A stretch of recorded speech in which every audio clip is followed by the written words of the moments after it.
రైతు మిత్రులందరికీ నమస్కారం. Welcome to our channel Prasad agriculture. Friends, ఈ వీడియోలో మనం డిస్కషన్ చేస్తున్న టాపిక్ వచ్చేసి నేను సాగు చేసినటువంటి హెచ్ఎంటీ సీడ్ గురించి అయితే పూర్తి వివరాలు ఉంటాయి. నేను ఇప్పుడు తీసుకొచ్చినటువంటి ఏవైతే ఉన్నాయో హెచ్ఎంటీ సీడ్ బ్యాగ్స్ నేనైతే ఈ వీడియోలో చూపిస్తాను. అవి దాని మీద నెంబర్ ఉంటుంది. మీకు సీడ్ కావాల్సిన వారైతే ఆ నెంబర్కు ఫోన్ చేసి మీరైతే తీసుకోవచ్చు అనమాట. అంటే ఈ సీడ్ పెట్టి మనకైతే మంచి దిగుబడి వచ్చింది. అది చాలా మంది నేను లాస్ట్ ఒక 2 వీడియోలు పోస్ట్ చేసిన తర్వాతకి మంచి మంచి కామెంట్స్ అయితే పెడుతుర్రు. అన్న మంచి సీడ్ ఎంచుకోరు, మంచి దిగుబడి వచ్చింది, కంగ్రాట్స్ అనేది చాలా వరకు అయితే కామెంట్స్ చేస్తారు. కాకపోతే కొద్దిమంది అయితే 3 నెగిటివ్ కామెంట్స్ వచ్చినాయి నాకు. వాళ్ళు ఏం చెప్తారు అంటే నేను గత మనం వరి నాటిన 15 రోజుల నుంచి లాస్ట్ పొట్టదశ వరకు స్ప్రే చేసిన స్ప్రేలు మొత్తం చూడలేదనుకుంటా వాళ్ళు. దానికి సంబంధించిన వీడియోలు చూస్తే నాకైతే అలాంటి నెగిటివ్ కామెంట్స్ అయితే పెట్టరు వాళ్ళు. అవి చూడలేదనుకుంటా. అవి చూడక ముందుకే మనకైతే నెగిటివ్ కామెంట్ అయితే పెట్టారు. వాళ్ళని ఆ వీడియోస్ చూడమని చెప్పిన. ఫ్రెండ్స్, మీరు కూడా ఎవరైనా చూడకపోతే మాత్రం ఆ వీడియోస్ చూడండి. మీకు కూడా కొద్దిగా అవగాహన అనేది వస్తుంది. అంటే ఏ సమయంలో ఏ మందులు పిచికారి చేయాలనేది మీకైతే కొద్దిగా ఐడియా వస్తుంది. ఆ వీడియో అయితే చూడండి. ఫ్రెండ్స్ మనం వీడియోలోకి వెళ్ళినట్లయితే నేను ఈ సీడ్ని తీసుకొచ్చింది నేను మిర్యాలగూడెంలో తీసుకురావడం జరిగిందండి. మనకు ఈ సీడ్ వచ్చేసి మనకు ఒక 20 kg బ్యాగ్స్ మనకు ఒక ఎకరాకి అయితే విత్తుకోవాల్సి ఉంటుంది. అలాగే మనకి దీని కాస్ట్ చూసుకున్నట్లయితే 20 kg బ్యాగ్స్ మనకైతే 900 రూపాయలు అయితే పడుతుంది. మాకున్నటువంటి 6 ఎకరాస్కి నేనైతే 6 బ్యాగ్స్ తీసుకురావడం జరిగింది. తీసుకొచ్చి మనకైతే నేనైతే కరెక్ట్గా మెయింటైన్ చేసిన. ఎందుకంటే నారు పోసినప్పుడు ఒకవేళ మనం నారు సరిగ్గా మెయింటైన్ చేయకపోతే ఏమైందంటే నారు తక్కువ పడడానికి ఇబ్బంది అవుతుంది. ఎందుకంటే మనం వేసినటువంటి స్పీడ్ దగ్గర ఎవరైనా వేసినా ఏం కాదు, వేయకపోతే మనకి రిస్క్ దాని ఉద్దేశంతో నేను 6 బ్యాగ్స్ తీసుకొచ్చాను. ఎందుకంటే మన మెయింటెనెన్స్ కరెక్ట్గా ఉంటుంది కాబట్టి. ఇంకోటి ఏంటంటే మనకైతే నారు అయితే మంచిగా రావడం జరిగింది. నేను నారు వేసిన తర్వాతకి అయితే ఇది మనం నారు దూరంగా కాకుండా నేనైతే దగ్గరే నాటుకున్నాను. ఎందుకంటే మనకు ఇది హైబ్రిడ్ సీడ్ కాదు, మనకు సాధారణ రకమే కాబట్టి నేనైతే దగ్గరనే వేసుకోవడం జరిగింది. కొంచెం నారు కూడా కొద్దిగా మంచిగానే పెట్టించి నేనైతే కర్రలు పెట్టించి అయితే వేయడం జరిగింది. ఎందుకంటే మనం చూసిన మన ఫైర్కి అయితే ఎలాంటి తెగులు రాలేదు, చీడపీడలు రాలేదు. కాకపోతే ఏంటంటే మనం టైం టు టైం ప్రకారం మనం స్ప్రే చేస్తున్నాం కాబట్టి నాకైతే ఎలాంటి తెగులు వచ్చినట్టయితే కనిపించలేదు వరి పైరుకు. నేనైతే మంచిగా మెయింటైన్ చేసిన. నెక్స్ట్ చూసుకుంటే మనం దీన్ని ఎప్పుడు నాటు వేయాలి ఏంటనేది చూసుకున్నట్లయితే మనం ఖచ్చితంగా మనం అయితే ఒక 30 రోజుల లోపల నాట్లు వేసుకోవాలండి. అంటే 25 రోజులకు వేసినా ఏం కాదు, కాకపోతే 25 రోజుల నుంచి 30 రోజుల మధ్యన నాట్లు పూర్తయిపోవాలి. దీని పంటకాలం వచ్చేసి మనకు 115 రోజుల నుంచి 120 రోజులు ఉంటుంది. అంటే ఈ పంటకాలం అనేది దేని మీద డిపెండ్ అయి ఉంటుంది అంటే మీరు కనుక చిరుపట్ట దశలో కనుక యూరియా పర్సంటేజ్ ఎక్కువగా వేసినా, అలాగే మనం పొటాష్లో ఉన్నప్పుడు స్ప్రే చేస్తున్నప్పుడు నానో యూరియా కానివ్వండి, నానో డిఏపి కానివ్వండి, ఇంకేదైనా న్యూట్రియంట్స్ హెవీగా కొన్ని న్యూట్రియంట్స్ కలిపి మనం స్ప్రే చేసాం అనుకోండి, అప్పుడు డ్యూరేషన్ పెరిగిపోవడానికి అవకాశం ఉంటుంది. అందుకనే పొట్ట దశకు రాకుండా ముందు చిరుపట్ట దశ వేసుకుంటూ వస్తున్నాను. మీరు ఏమైనా యూరియా వేయాలనుకుంటే ఆ సమయం లేదండి. బిర్ర పట్ట మీద మళ్ళీ మీరు యూరియా వేస్తే మాత్రం కాప్ డ్యూరేషన్ అనేది పెరిగిపోతుంది. మీరు ఇదైతే గుర్తుంచుకోండి.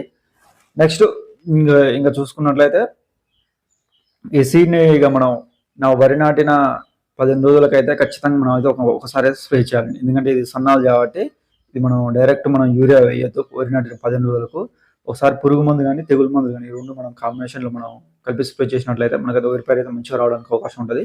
ఈ ఫస్ట్ స్ప్రేకి సంబంధించి మన ఛానల్లో వీడియో ఉంది, అది చూడండి.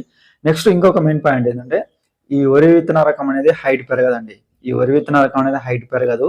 ఏది మనం వేరే రకాలతో పోల్చుకుంటే దొడ్డు రకాలతో పోల్చుకుంటే ఇవి కొంచెం హైట్ తక్కువగా ఉంటుంది. మనం ఈ విత్తన రకం చూడడానికి ఏ విధంగా ఉంటుంది అంటే బీపీటీ సాంబ మసూరి లాగా పోలి ఉంటుంది. కాకపోతే కలర్ అయితే వేరే తిరుగుతుంది. ఆ సేమ్ గింజ ఒక తీరుగా ఉంటుంది, కలర్ మాత్రం కొద్దిగా గోల్డెన్ కలర్లో ఉండడం జరుగుతుంది అనమాట.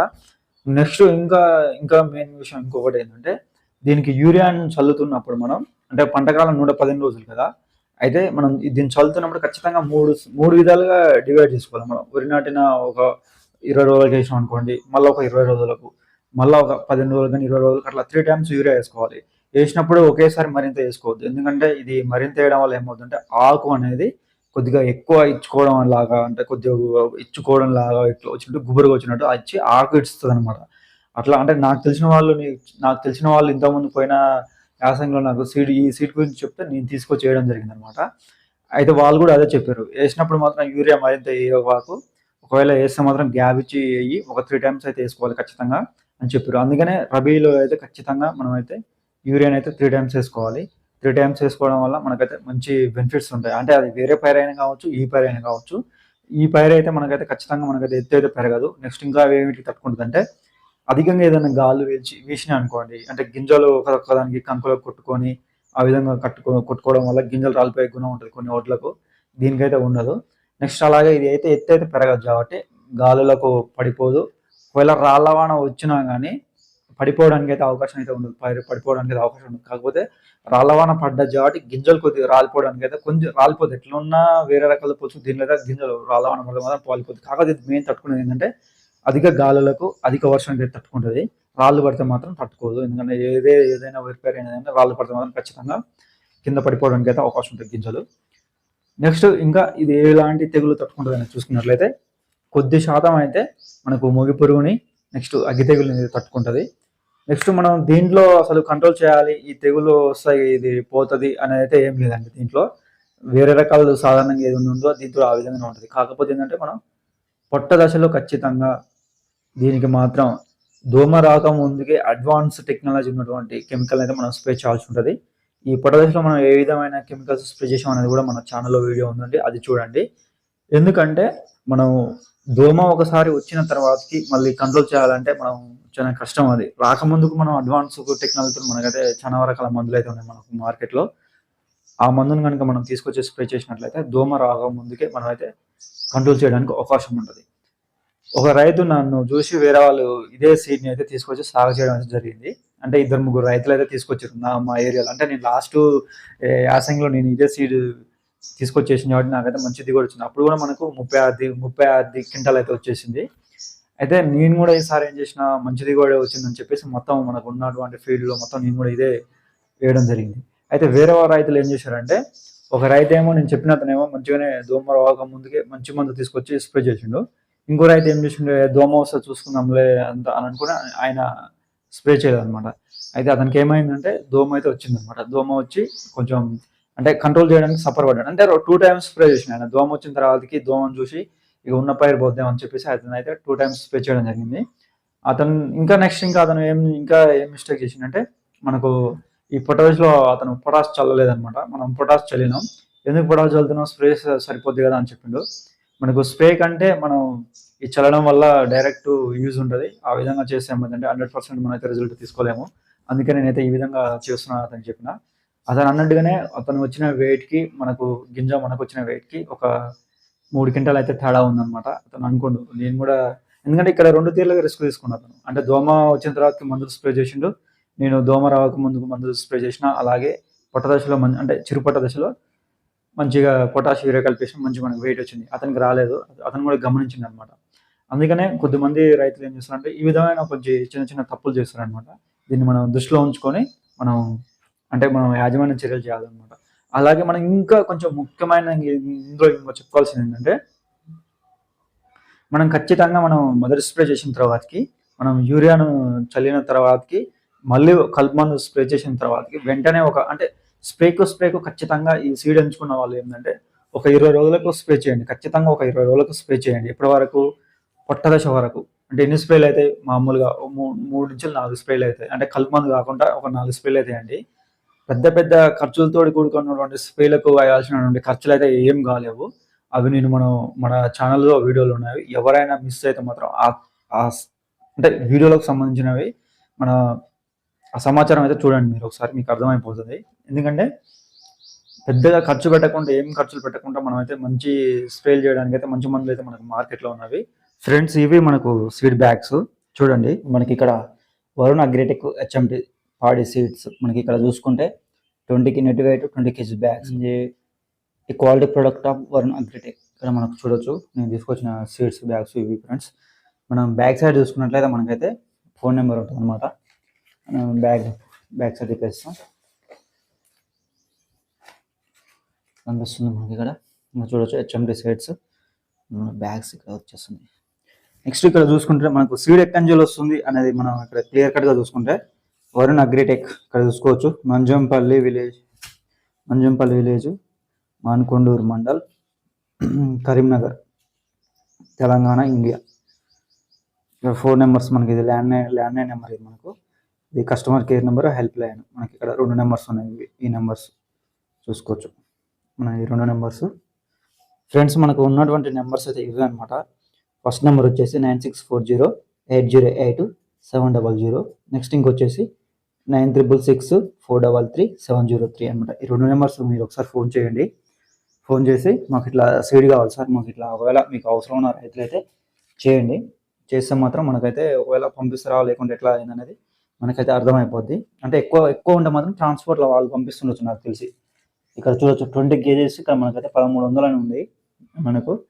కానీ నేనైతే తీసుకొచ్చింది మాత్రం మిర్యాలగూడ ఏరియాలో తీసుకొచ్చిన, మనకైతే 900 రూపాయలు అయితే పడింది. మీరు కూడా ఒకసారి కాల్ చేసి అడగండి ఫ్రెండ్స్. ఇది సీడ్కి సంబంధించినవి అయితే ఏ సమయంలో ఏం చేయాలి అనేది క్లియర్ కట్గా మళ్ళీ ఒకసారి చూసుకున్నట్లయితే, మీరు వరి నాటిన ఒక 15 రోజులకు పురుగు మందు ప్లస్ తెగు మందులు కలిపి పిచికారి చేయండి. నెక్స్ట్ మొదటి స్ప్రే అయిపోయిన తర్వాతకి ఒక 5 రోజుల తర్వాతకి యూరియాను చల్లండి. మరలా ఒక 5 రోజులు తర్వాతకి కలుపు మందును స్ప్రే చేయండి. అంటే స్ప్రే రూపంలో మనం కలుపు నియంత్రణ చేయాల్సినటువంటి కలుపు మందు స్ప్రే చేయండి. మరలా ఆ కలుపు మందు స్ప్రే చేసిన తర్వాతకి మళ్ళీ ఒక 5 రోజులు ఆగి, అంటే ఒక నెల రోజుల లోపు మంచి మందు తీసుకొచ్చి స్ప్రే చేయండి. అంటే మంచి మందు అంటే ధర ఎక్కువ మంది ఏం కాదు, కాటాఫ్ హైడ్రోక్లోరైడ్ 50% ఎస్పి అలాగే మెర్జర్, ఈ 2 కలిపి స్ప్రే చేసినా మనకు సరిపోతుంది. ఎందుకంటే మనం ఆల్రెడీ అది రాకముందుకు స్ప్రే చేసినాం, కానీ మనం యూరియా వేసిన తర్వాతకి పిల్క శాతం అనేది పెరుగుద్ది అనమాట. పెరిగిన తర్వాతకి మనకు మొగి పురుగు అటాక్ కానివ్వండి, అలాగే మనం యూరియా చల్లిన తర్వాత ఏమైనా ఆకలి మీద అగ్గి తెగులు సంబంధించినవి ఏమైనా ఉన్నా కానీ మనకు అది పెరిగిపోవడానికి అయితే అవకాశం ఉంటుంది. అందుకని ఏం చేయాలంటే ఖచ్చితంగా మనం ఏది స్ప్రేకి వెళ్ళామనుకోండి, అప్పుడు మనం పూర్తిగా పోవడానికి అవకాశం ఉంటుంది. నెక్స్ట్ మరలా ఒక 15 రోజుల తర్వాతకి ఏ మందు ఐసోప్రోతలిన్ మనకు అగ్గి తెగులు పనిచేస్తుంది. నెక్స్ట్ అలాగే తక్కువ ధరలో మనం ఉన్నటువంటిది ఇంకేదండి ఆదమా బారాజైడ్ ఉంటుంది, దాంట్లో కెమికల్స్ మనకు 2 ఉండడం జరుగుతుంది. న్యూవలురాను ఇండెక్స్ కార్బన్ ఉంటాయి, అవి మంచిగా మొగిపురికి అయితే నియంత్రణ చేస్తాయి. అంటే తక్కువ ధర మంది ఆ టైంకి మనకు మళ్ళీ ఒక 15 రోజులకు స్ప్రే చేసిన మంచిగా పనిచేస్తుంది. ఒకవేళ మనకు గ్రోతింగ్ లేదు, ఆ విధంగా అవుతుంది, ఏం చేయాలి బ్రదర్ అంటే మాత్రం మనకు క్రాప్ మ్యాక్స్ దొరుకుతుంది. లీటరు 1700 రూపాయల నుంచి వెళ్ళి 1600 రూపాయల వరకు ఉంటుంది. అది మనకు 2 ఎకరాల వరకు వస్తుంది. అది మంచి బ్రహ్మాండంగా వర్క్ చేస్తుంది. ఇది కాకుండా ఇంకేమైనా కావాలనుకుంటే మాత్రం సాగరిక కానీ సాగరిక గోల్డ్ కానివ్వండి, ఇది స్ప్రే చేయొచ్చు. నెక్స్ట్ పిఐ వారి బయోవిటెక్స్ గ్రానవల్స్ అంటే గ్రానవల్స్ వేసుకోవచ్చు. మనం ఏదే యూరియా చల్లినప్పుడు గ్రానవల్స్ వేసుకోవచ్చు. ఈ సివిడాక్స్ సంబంధించినవి అలాగే మనం స్ప్రే రూపంలో చేస్తున్నాం కాబట్టి, అంటే మనం స్ప్రేలు ఎక్కువ చేస్తున్నాం కాబట్టి మనకు గ్రోతింగ్ సంబంధించిన స్ప్రే చేసుకుంటే బాగుంటుంది అనమాట. ఎందుకంటే మనం యూరియా తోటి కలిపి చల్లినప్పుడు ఏమవుతుందంటే కొన్ని సందర్భాల్లో మనం ఒకవేళ నీళ్ళు ఎక్కువ పెట్టాం అనుకోండి, నీళ్ళు ఎక్కువ పెట్టి చల్లడం వల్ల ఏమవుతుందంటే మనకు పూర్తిగా తీసుకోపోకపోవచ్చు అనమాట. అందుకనే మీరైతే స్ప్రే రూపంలో మనకు న్యూట్రియంట్స్ ఇచ్చిన ఇవైతే గ్రోతింగ్ రావడానికి అవకాశం ఉంటుంది. నెక్స్ట్ మళ్ళీ రెండోసారి యూరియా ఎప్పుడు వేయాలంటే మనం వేసిన అంటే 20 రోజులకు వేసారు కదా, మళ్ళీ ఒక 15 రోజులు ఆగి మళ్ళీ ఎమ్మటే వేయండి. అంటే యూరియాను చల్లిన అంటే ఎట్లనైనా ఇప్పుడు యూరియాను చల్లిన ఒక 4 రోజులు ఆగన్నా స్ప్రే చేసుకోండి. స్ప్రే చేసిన 4 రోజులు ఆగానే ఎప్పుడు రెండోసారి చెప్తున్నాను నేను, అంటే 15 రోజులకు కానీ 20 రోజులకు కానీ ఆ విధంగా ఉండేటట్టు చూసుకోండి. సింపుల్గా ఆగిపోద్ది అనమాట. అంటే దీంట్లో పెద్దగా ఆలోచించే ఏం లేదండి. ప్రతి 15 రోజులకు ఒకసారి మీరు యూరియాను చల్లుకోండి. అలాగే ప్రతి 20 రోజులకు ఒకసారి స్ప్రే చేయండి. ఆ విధంగా చేసినట్లయితే మనకు మంచిగా ఉంటుంది. ఇక వాటర్ మేనేజ్మెంట్ అంటే నాటు వేయగానే ఎవరైనా నాటు సమయం నీళ్ళు పలచగా ఉంచుతారు. ఒక 4 రోజులు నీళ్ళు పెట్టండి, మళ్ళీ ఒక 2 రోజుల వరకు అడపదడప పెట్టండి, మళ్ళీ ఒక 2 రోజుల వరకు మళ్ళీ నీళ్ళు మళ్ళీ ఎక్కువ మొత్తంలో పెట్టి మళ్ళీ ఒక 4 రోజుల తర్వాతకి మళ్ళీ అడపదడప పెట్టండి. ఆ విధంగా 15 రోజుల వరకు చేయండి. మనకు మంచి పిలక శాతం అయితే రావడానికి అవకాశం ఉంటుంది. ఇవి కూడా మనకు పిలకలు అయితే 25 నుంచి 30 వరకు అయితే వస్తాయి. అంటే ఎక్కువ అంతకంటే ఎక్కువ రావు. నాకు తెలిసి 25 అయితే మినిమం ఎక్కువ వస్తాయి. కాకపోతే ఇక్కడ మెయిన్గా రైతులు ఇంకొకటి గుర్తుంచుకోవాల్సిన విషయం ఏంటంటే మనకు ఒడ్లు ఎక్కువ కావాలన్నా లేకుంటే గింజ వెయిట్ రావాలన్నా, మనకు ఒడ్లు తక్కువ అయినా ఏం లేదు, కాకపోతే వెయిట్ వస్తే మనకు సరిపోతుంది. ఇప్పుడు మనకు 30 క్వింటాల కంటే అయిందానికి 25 క్వింటాలు అయిందానికి మనకు గింజ వెయిట్ వస్తే సరిపోతుంది. 25 క్వింటాలు అయినా కానీ, అంటే సపోజ్ ఎగ్జాంపుల్ చెప్తున్నాను, ఇప్పుడు నాకు సపోజ్ 36 క్వింటాలు అయిందండి ఎకరానికి, అయితే నాకు 30 క్వింటాలు అయినా కానీ గింజ వెయిట్ వచ్చింది అనుకోండి, అంటే ఎక్కువ వస్తుంది, ఎక్కువ తూకం రావడానికి అవకాశం అనుకోండి, అప్పుడు మంచిగా మెయింటైన్ అందులో కలిసిపోతుంది. అందుకనే మెయిన్గా రైతులు ఏంటంటే మనకు ఒడ్లు తక్కువ పని అని లేదు, వెయిట్ ఎక్కువ రావాలంటే ఏం చేయాలంటే పొటాష్ చల్లుకోవాలి. అందుకని పొటాష్ చల్లుకున్నట్లయితే మనకు మంచిగా వెయిట్ రావడానికి అయితే అవకాశం ఉంటుంది. అందుకనే మనం ఏం చేయాలంటే పొటాష్ని ఖచ్చితంగా మనం పొట్టదశలో కనుక చల్లినట్లయితే మంచి వెయిట్ రావడానికి అయితే అవకాశం ఉంటుంది. ఫ్రెండ్స్ ఇది సింపుల్గా ఏం లేదు, ఈ వీడియోని అయితే ఇది ఫ్రెండ్స్. నేనైతే మంచి దిగుబడి తీయడానికి అయితే ఏం లేదు, టైం ప్రకారం స్పెల్ చేసిన, టైం ప్రకారం మనం ఏది యూరియాని అయితే చల్లేసిన, ఏం లేదు టైం ప్రకారం అన్నీ చేసిన, ఎప్పటికప్పుడు మెయింటైన్ చేసుకుంటూ ఆ విధంగా చేయడం వల్ల అయితే మనకి మంచి దిగుబడి వచ్చింది. ఫ్రెండ్స్ ఇది ఈ వీడియో. మరొక టాపిక్ తోడైతే మళ్ళీ కలుద్దాం. అంతవరకు సెలవు, నమస్కారం.